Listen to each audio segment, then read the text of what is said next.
Hi, this is Coach Van Tassel with MyFootballMentor.com. What we're going to work on with Landon right now is we're going to work on vertical route running, or at least how he has to attack the football when he's running upfield, specifically a fade route. So we're going to have him start at the top of the numbers, okay, and then what he's going to do is he's going to establish an outside position on the defensive back if he was in press coverage, or he's going to stack him. He's going to inside release stack him, outside release stack him. That's if he's got a press coverage.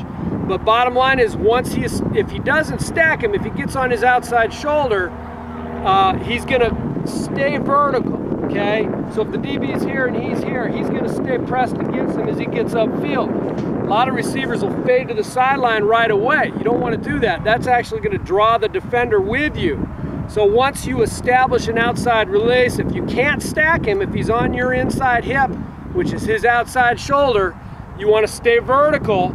The quarterback's going to throw the ball away, upfield and away. He's going to throw to the sideline, and the receiver needs to be able to adjust to that football. On a ball that's over the shoulder, he is going to fade to it and catch it like this.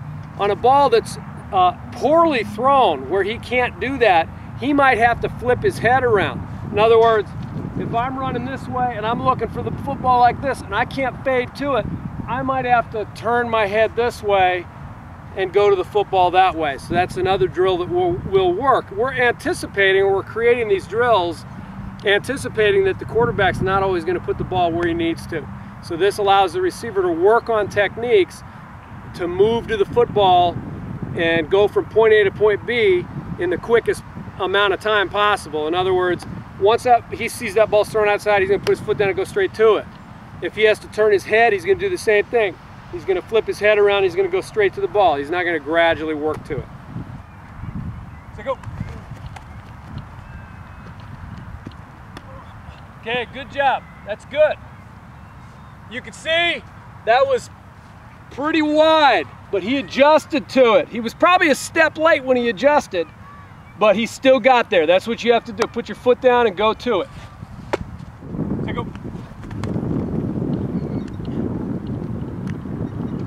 One of the coaching points that I'd like to make is that you want to maintain a vertical push upfield as long as possible. If you've got that DB on your inside hip, you've beaten him and you haven't stacked him, he's on your inside hip and you're staying vertical, don't fade to it too soon, because then you give him a chance to go with you.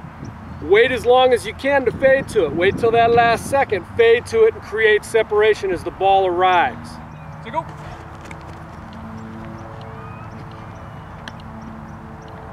So go.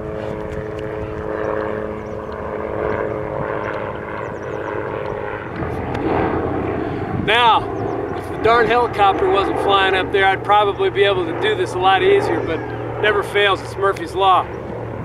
Anyway, I just want to make a coaching point relative to what he just did there. He let that ball come down to his hip. Now he knows that's a no-no, because I've always taught, leverage the football from the shoulders on up. If you have to wait on it to come down here, then you're allowing that DB a chance to come and strip the ball down low. You want to catch the ball from here on up, shoulders on up. So he should have come back to the ball, turned and caught it at its highest point on that one. So go. Good, that's much better. So go. Good. Now that throw was a perfect example of maybe a quarterback who's getting hit as he throws, and it doesn't end up being such a great throw. It was short and to the outside.